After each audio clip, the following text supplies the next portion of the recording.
a lot of people, when they're talking to somebody or they're trying to help somebody, they have a tendency to be very dismissive toward the person who's asking for help.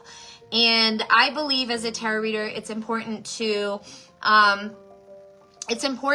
show and express empathy, right, in this line of work. Because when the client comes to us, it's not so that we can judge them or tell them what to do. It's so that we can genuinely help them and give them guidance.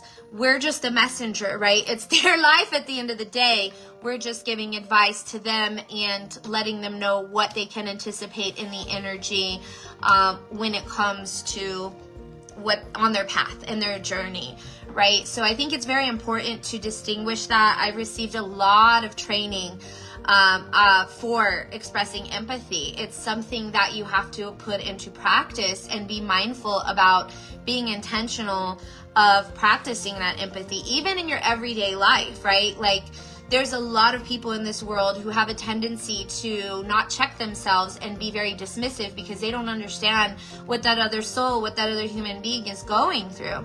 So it's very important to have awareness of that. And it's very easy to express empathy with the right vocabulary, but also with the right intention, right? Like, we want to be intentional about listening to others, to our clients, to the people who come to us when we express empathy. So what does empathy look like? What does it sound like when somebody is empathetic towards you? And I'm sure there's people who have been empathetic towards you. There's people who've been expressive with their empathy toward me, and I have been beyond grateful because I know that it's a rare quality, right? Like, I literally had to receive training to be mindful of my words and be careful what I say. And I think that that makes me stand out as a really good tarot reader.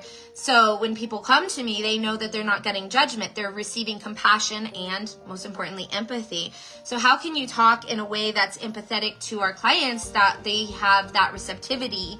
And then I've noticed that, off topic, that they are more responsive when you're expressing or asserting empathy.